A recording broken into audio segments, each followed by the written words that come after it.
Did you, was the, I guess because I didn't copy it over when I copied No, it. it's on depending on God. Yeah, I'm sorry. Oh, I didn't. Okay. It was on separate. No, I got it.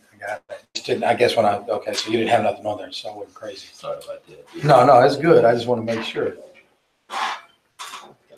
Because I kind of gathered from what you were saying. So, so for tonight, we're doing depending on God, which will be coming out of Matthew, the 6th chapter, verses 25 through 34, and then, of course, Matthew 10, verses 29 through 31. So we'll get started with Matthew chapter 6, beginning at verse 25. So somebody, you got it? All right, go ahead, my brother.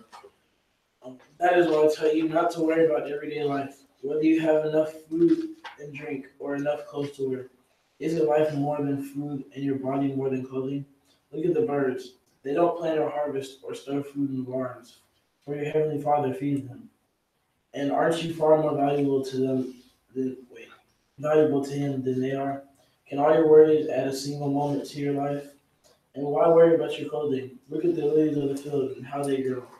They don't work or make their clothing. Yet Solomon in all his glory was not dressed as beautifully as they are. And if God cares so wonderfully for wildflowers that are here today and thrown into the fire tomorrow, he will certainly care for you. Why do you have so little faith? So don't worry about these things saying, what will we eat? What will we drink? What will we wear?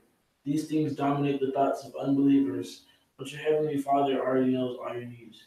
Seek the kingdom of God above all else and live righteously, and he will give you everything you need. So don't worry about tomorrow, for tomorrow will bring its own worries. Today's trouble is enough for today. Amen. So starts off with saying that Jesus' contrast between living a life of worry and living a life in total dependence on God the Father. It is a choice between anxiety and faith, and between trust in ourselves and trust in God. We can choose one or the other, but we cannot do both. So first question being regarding yourself, what do you worry about most? What do you worry about most? I think I worry most about our children and their well-being. That's my answer. First. Amen. Did you want to read the second scripture? Huh? The second scripture. No, not yet. Oh, sorry. That's all right.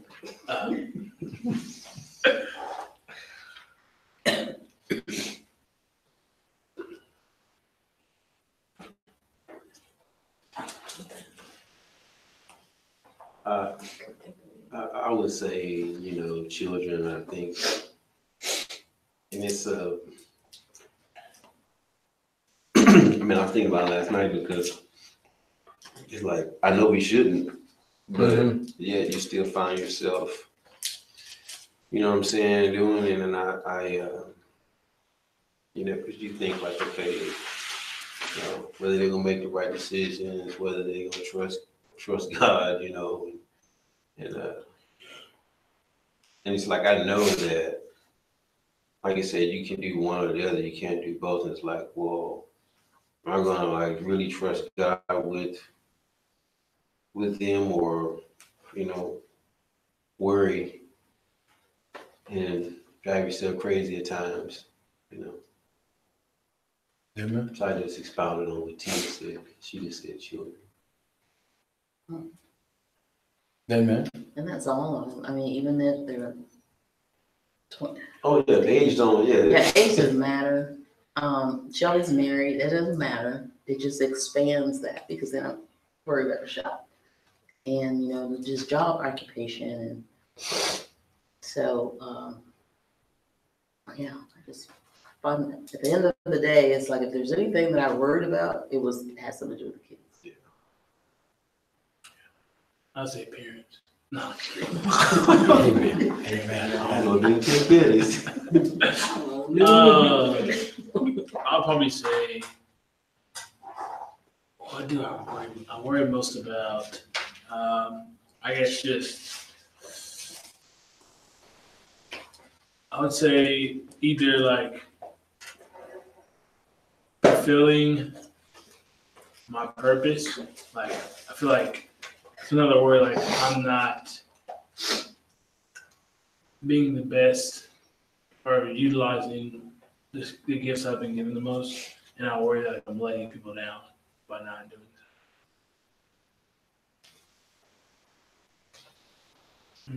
Mine would probably be like, I guess, school.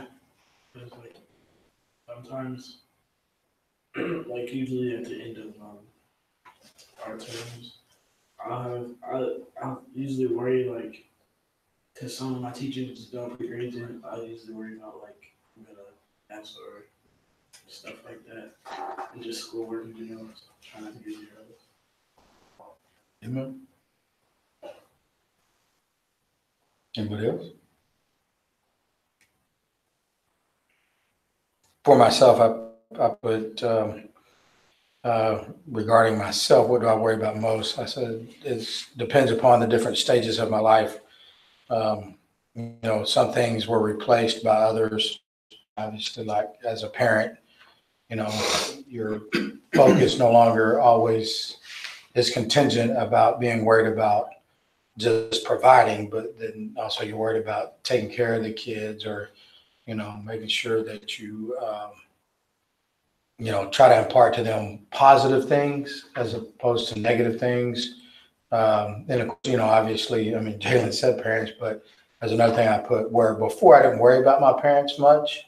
Now I worry about my parents because of their age and things like that, and then I think for me, because it's just different things. So like my sister, her losing her husband and, going through what she's gone through over the last year or so, I worry about that and where she is. And, so, I think it's just different things at different times, but if there was anything that was consistent more than anything to me as the provider, for the house, my worry is, if I lost my job or if, something like that happened where I couldn't provide the necessary means that would not just hurt my immediate family, but those that depend upon us. So that was my biggest worry. So, anybody else?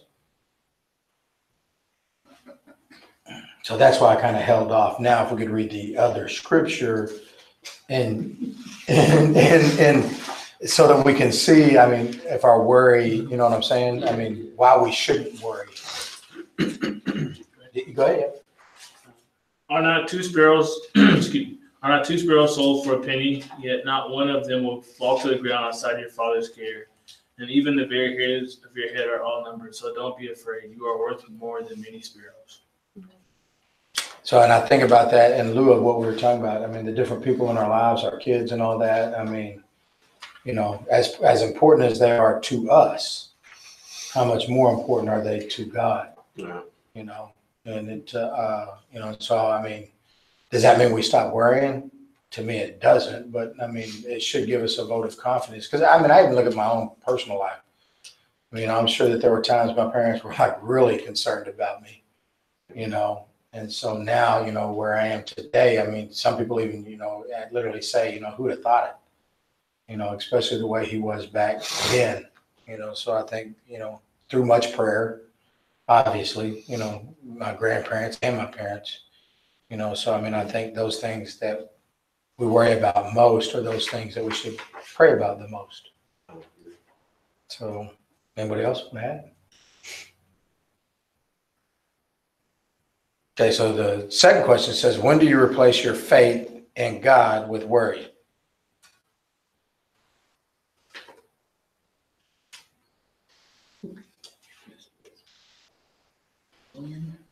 I misread that question. First, time. I read it backwards. When you do. No, I was thinking like, when do you replace your worry with your faith in God? So, I got to think of that answer. I think when you replace your faith in God. You're not supposed to. Yeah, you're not supposed to, but I think it happens, and you don't realize it. And it's not until you Some, I'll tell you lose Yeah. focus. yeah. Hmm? you kinda lose I'll tell focus. you lose focus. That's whenever something kind of catches you by surprise, or just something that just kind of like you weren't expecting, kind of take, Yeah. and you kind of like, you know what I'm saying? Like you'd be thinking about something, and somebody gives you some news that you weren't expecting, and whatever you were thinking about before is gone. So it's kind of the same way. It's like you can have your faith in God, and then somebody sends you a message, and you're like, oh my goodness. You're like, what was I thinking of before? You don't even know. It's kind of just losing focus, I would say. Anybody else?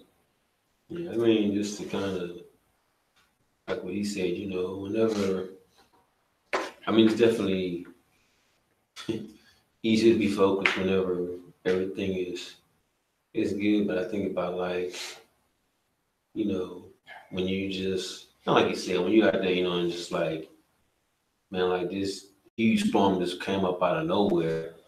You know, you like it's just like, man, you know, it's like we about to die. You know what I'm saying? And just like Jesus told him, he's like, you know, oh, you a little faith. You know, he's like, if I'm here, if I'm in the boat, or if I'm, you know, whatever, and it's like, there's no need for you to be worried about anything, you know. So I think like what he said on those things, just like that phone call or whatever, that visit to the doctor, you know what I'm saying? It's like that's things that kind of huge to shake you. Anybody else?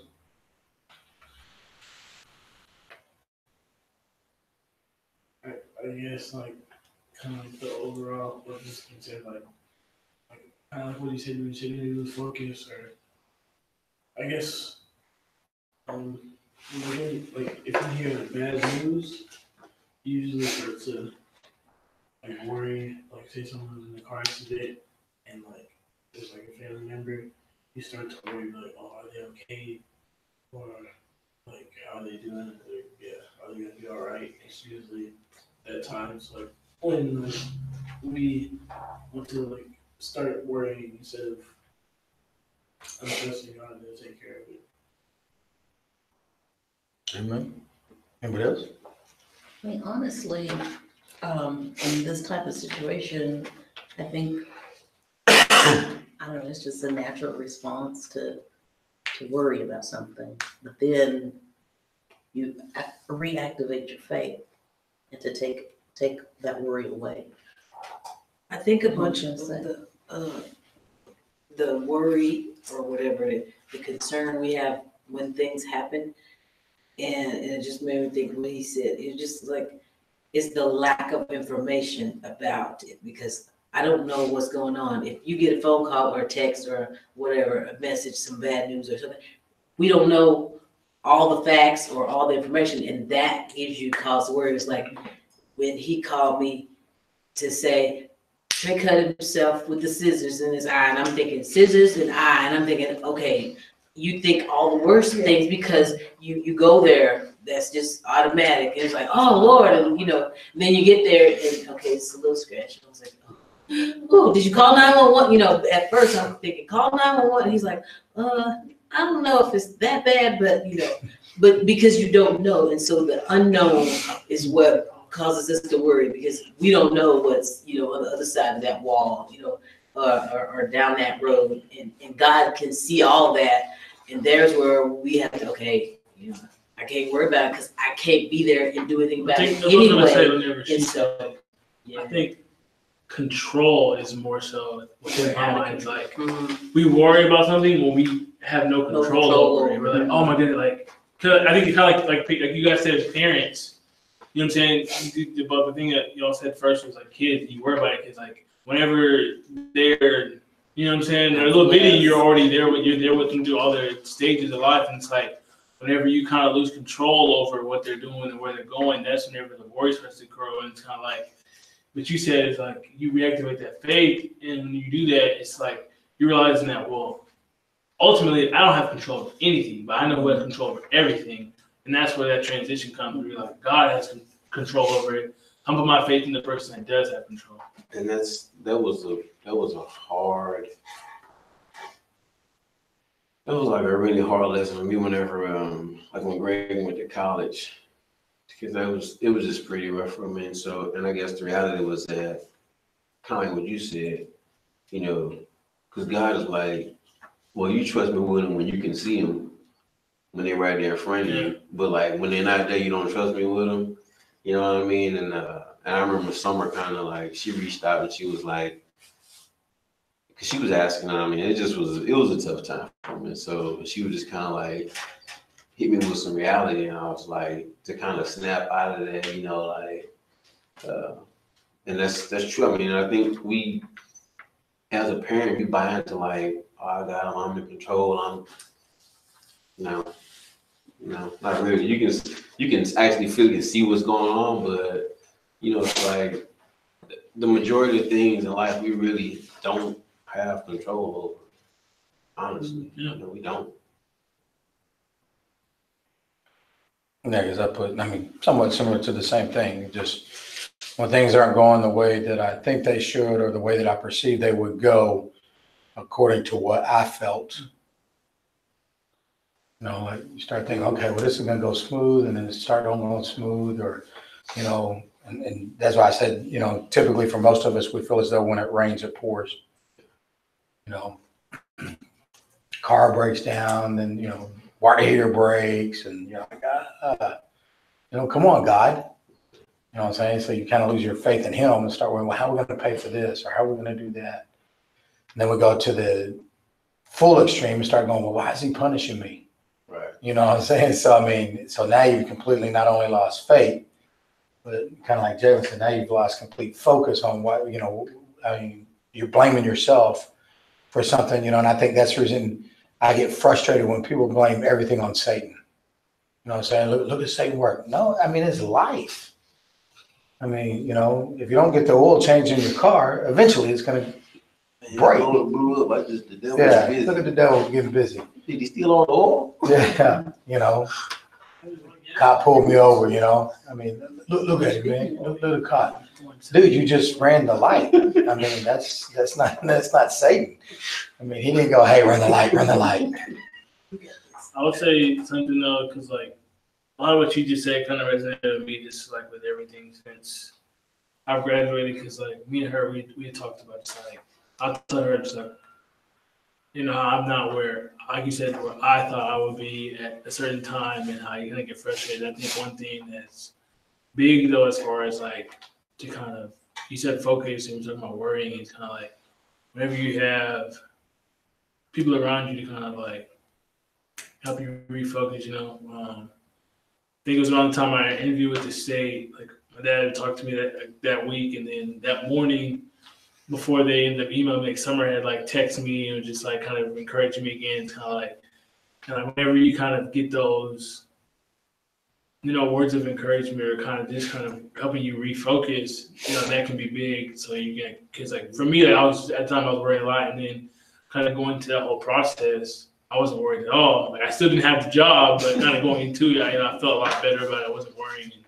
not stressing about it. So just I think as believers, you sent out something about it yesterday or the day before, talking about how encouraging, like just like little bits of encouragement. You never Tell know us what to do it daily. Yeah. So I just kind of figured that kind of Because fit it's in. needed daily.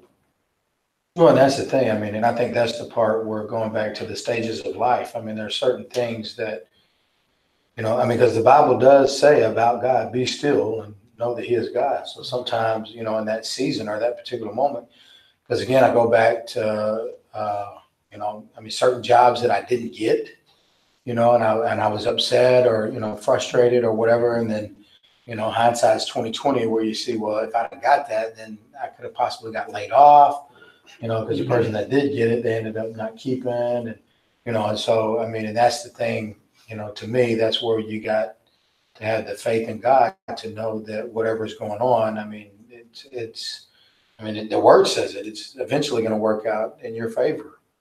You know, and so, I mean, I think we have a tendency not to be still sometimes because, again, we can't, like you said, the control thing, Mm-hmm. you know, what is it? The serenity prayer, you know, Lord, grant me the ability to, what is it? Change to things accept the that things that I Yeah, cannot. change the things I can change and accept. the things I can't. Yeah. So I mean, it's just Wisdom to know the difference. yeah. I think the more of boy, this is hard to say. I think the more of a control freak you are, I think it's harder to say like not Relinquish. worry. Huh? Relinquish. Relinquish, yeah. I mean, I think like for myself, I mean, to a degree for myself, I think I'm a control freak. It's the first step. I think so. Hmm. Because I maybe it's like not so much like verbalizing, but I set expectations on people, and it's like I gave you this, now do it. And when they don't, it's like I'm telling you, I'm giving you like I mean, you know, puppet master, all that stuff. You know what I'm saying? And so when it doesn't, it's like, well, to me, it's like well, I don't understand because I laid it out perfect for you to plan. This is plan right here, and it's like you know, and because like I said, my plan didn't go through, and it's like well, whatever. You go ahead and do what you want to do then. But it's not, you know, I don't know. Like you said, God knows everything, and He has a perfect plan, and you know. So, but anyway, I think the more you have issues with controlling things and want to control the things, it's a tougher climb. I feel like what you said is like exactly how God feels sometimes. Like if you go back and play the audio, what you just said, you're like, I gave you the instructions of what to do, and you didn't do it. And it's like He gave us the instructions what to do. You didn't, you know what I'm saying? Just kind of thinking like how He feels. He's like, man, Like, that's how you want to do it. Go ahead. Just the same way that parents, I think, if, like you say, we hear what we say to our kids sometimes when we say, well, I told you this and I told you that, and there you go. You just keep doing the same thing over and over, and then, but basically he's saying, it's God to us. So like, you know, the father to the son or whatever, or the children, you know.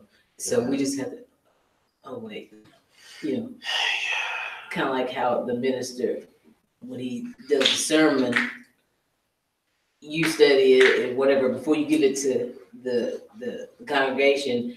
It's stepping on your own toes, hopefully, or you know what I'm saying. Good. You know, you get it first. But Anybody else? Question number 3 says, what are the desires that drive your life?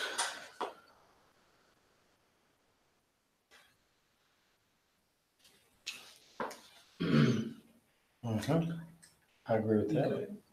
That's a good one. I had put 3 like on my paper I left at work. I had 3 desires. First desire is to please God. Second is to please you, and then please my family. Those are my desires. Good spot, Doc. that's good. Good answer. I can't answer that. I got 3 too. I'd say one is just like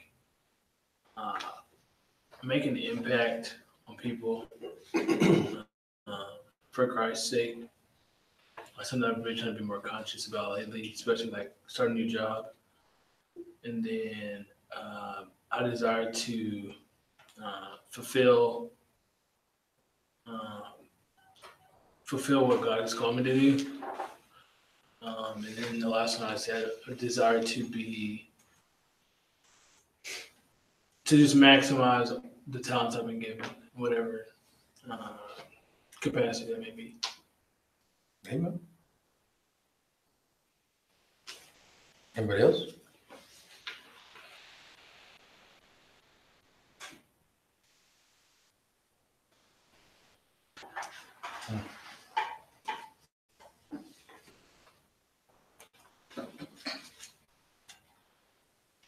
Nobody else? You got something?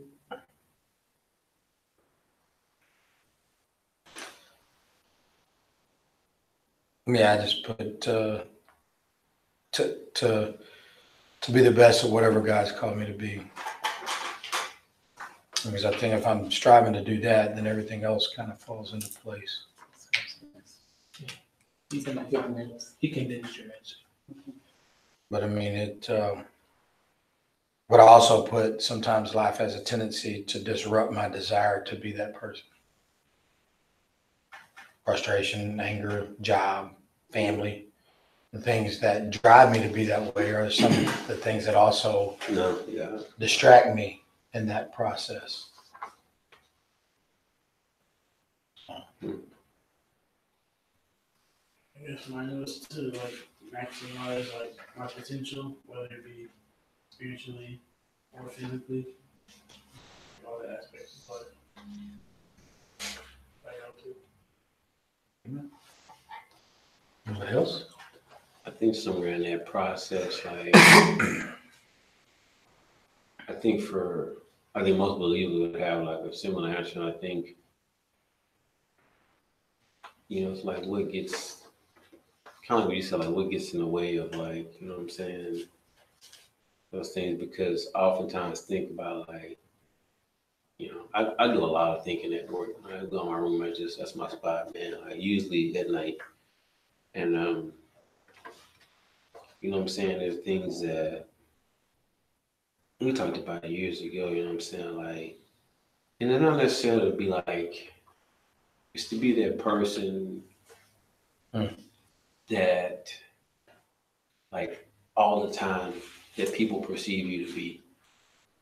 Not to, you know what I'm saying, not to say that you like hypocritical or fake it like that, but, I remember years ago, man, because I've always, it was Roy told me, he was like, I was like struggling with some stuff, and he was like, he just stopped me, and he was like, Petrie, he's like, you're not perfect. And when he said that, I was almost like, what do you mean? Like, because I think sometimes you can have a desire to like, you want to do everything right. You want to do everything right. And when you don't, at least for me, when I don't, it's like,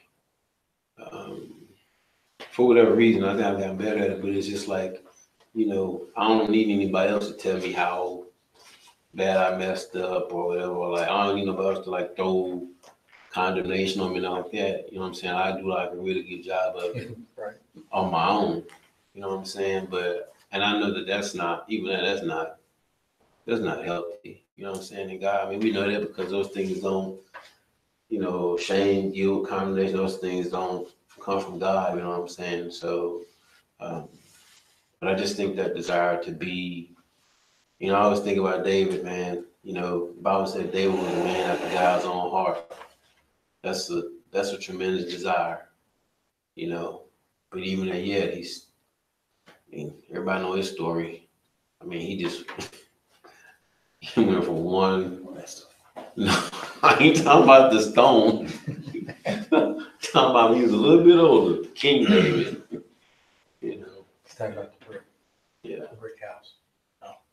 I think something you said made me think of what my answer probably would be like, just the desire to at everything you do, and you just said, everything you do, you want to, be the best at or give it your all, and I think that would be that's probably what drives me. Is like, no matter what it is, I want it to be something that, you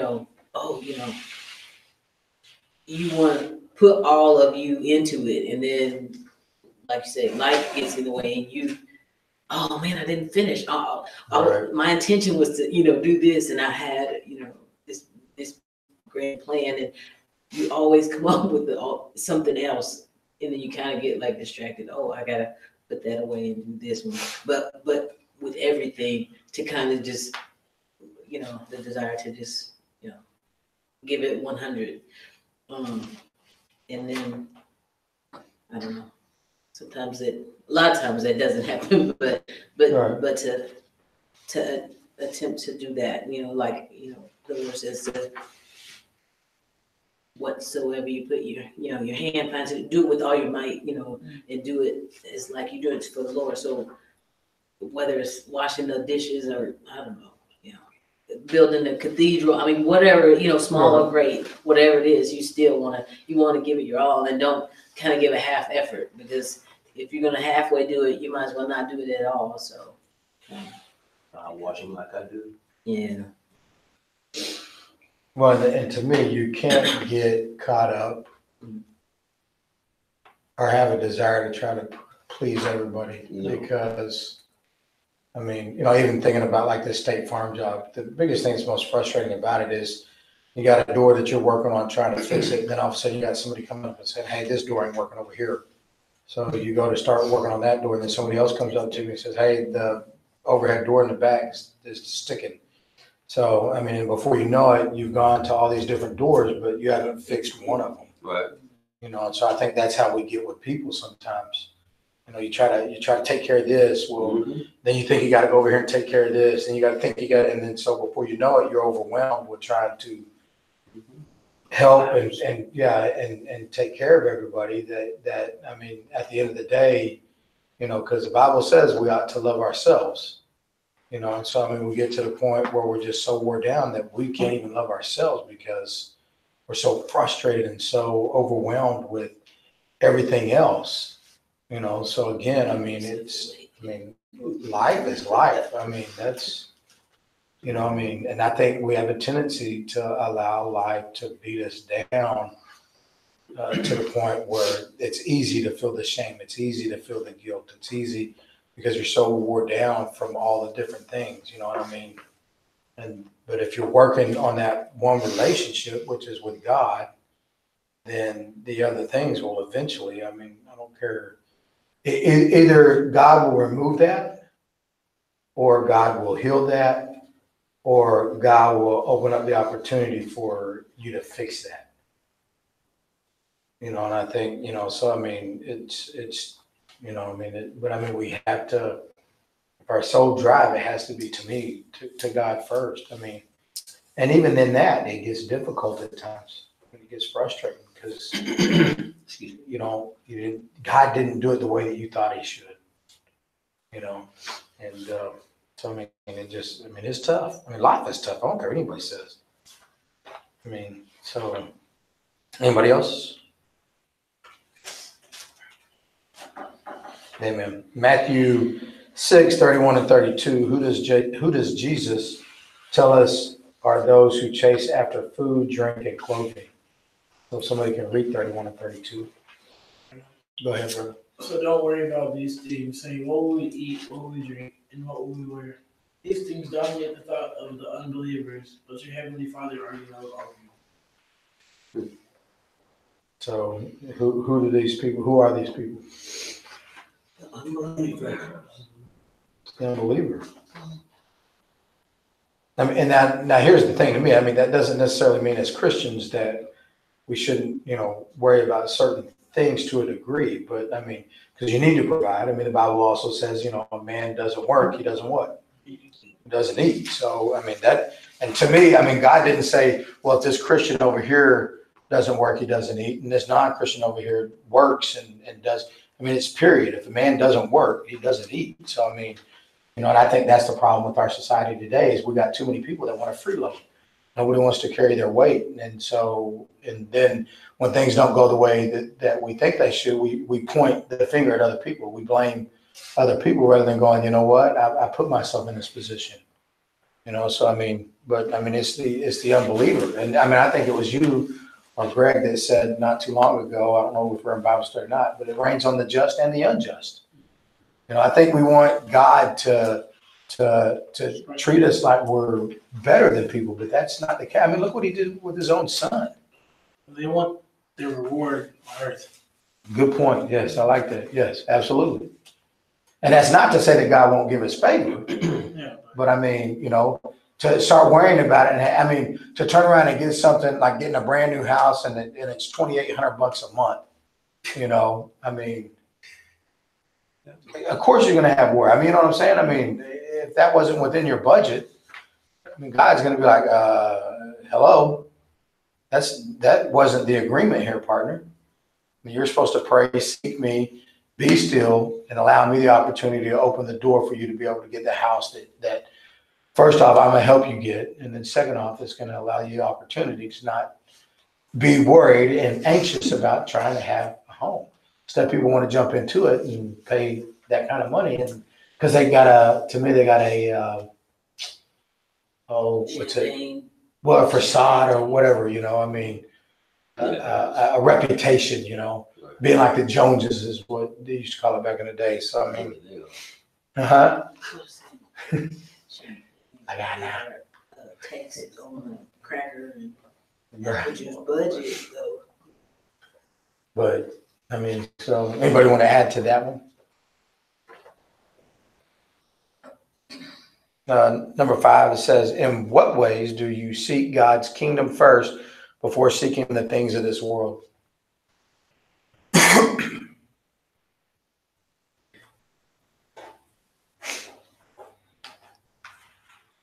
I think for me, like the best. I mean, I thought of it just like going to like God in prayer first before trying to like what say if something like medical, like if you have like whatever, like you have like constant headaches, instead of like jumping online or running to the doctor and being like, let me see what's wrong with myself. Just kind of going to God first and praying and asking Him to, kind of work on a situation. Just kind of going to Him first, whatever it is, instead of trying to find the answer from man first. Amen.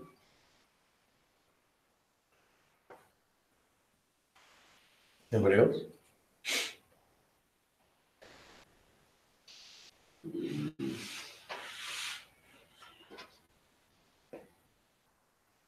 I mean, for me, I put it should be 100% of the time, but typically it is not. It's only whenever I'm in a bad situation or find myself having to seek His kingdom after I've already made the stupid decisions that I've made. God, please, I need you to help me out with this, and I'm seeking Him then, but, come on, dude. You're supposed to do that before you did all that. So, but I do believe it should be 100% of the time, but I'm not always successful at that.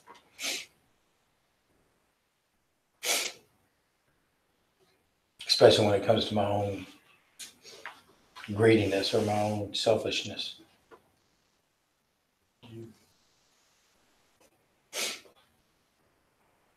Anybody else?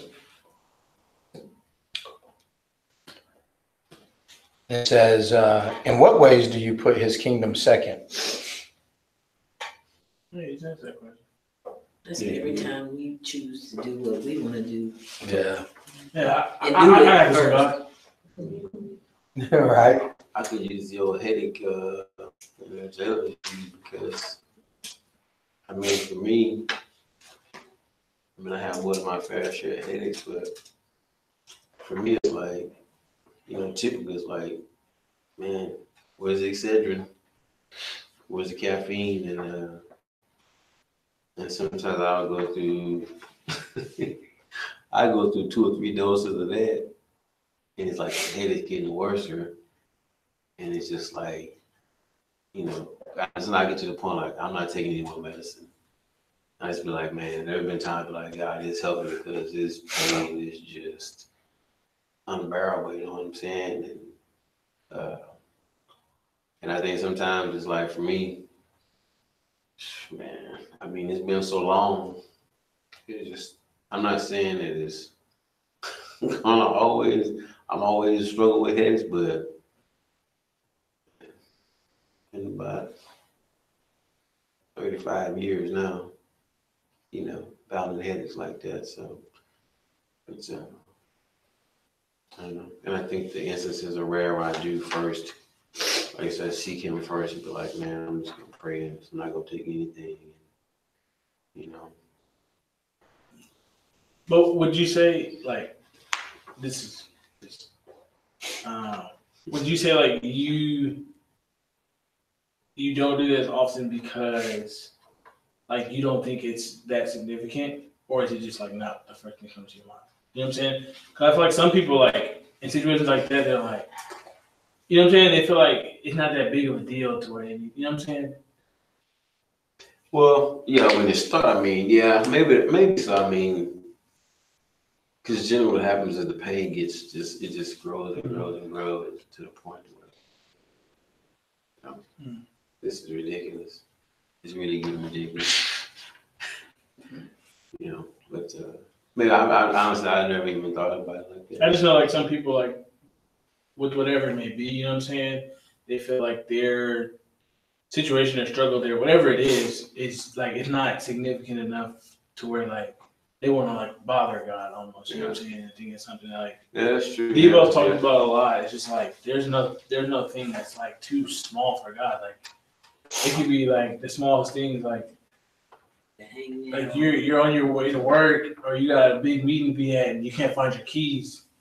And it's like, God, where probably find my keys. You know what I'm saying? And it may seem like the smallest things, but it's like He wants us to come to Him with those small things. Very good point. Anybody else?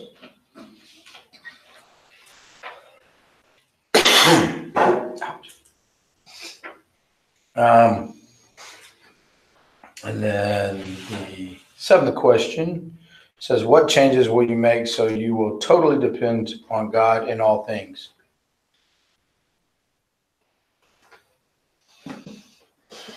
Drop the strings. Right.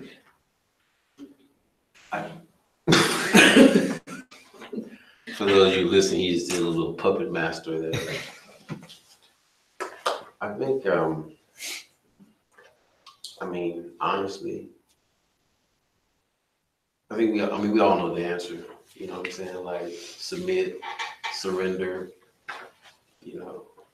apply the things that I know. And I mean, as always, it's like that seems to always be the challenge. Like, okay, I know I need to surrender. Well, not surrender. I know I need to submit. I know I need to apply this word. Well, apply it. It's kind of like what we talked about on Sunday. I mean, we can stay in a certain condition or state for a long time, just knowing, like, I know what I need to do, but, and even that, it's like,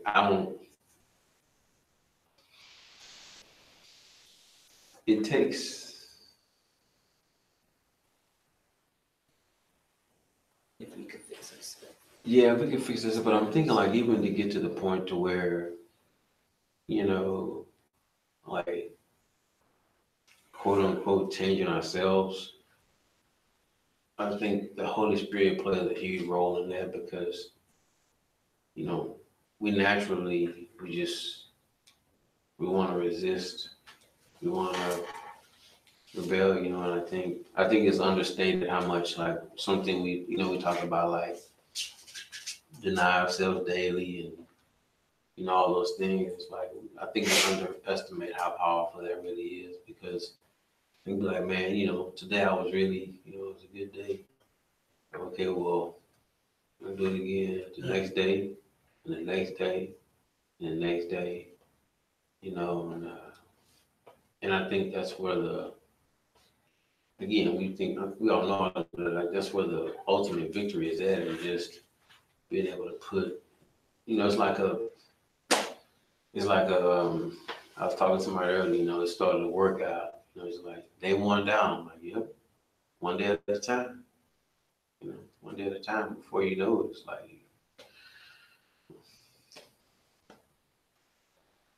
I would say just like, I guess it comes to another thing, like, we kind of started doing it on Sunday. Like, I was telling her, because we were just talking about different stuff, like medical things like that, and I was telling her, like, it's kind of as a way of accountability, like, whenever,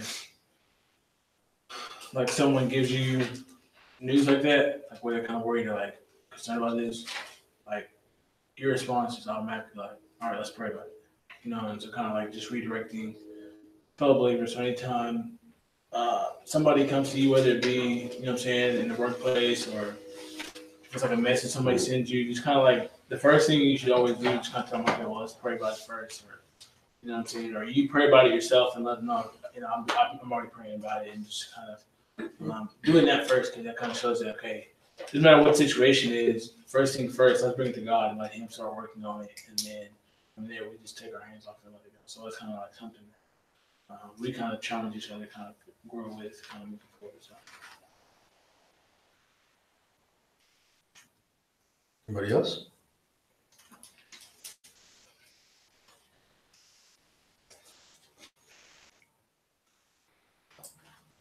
Nobody else? Maybe, because I think that, like I said, I mean, we know the answer. So, I mean, and it's difficult at times. You know, I mean, I've learned to, I think the biggest thing for me is just being patient. It's not an excuse.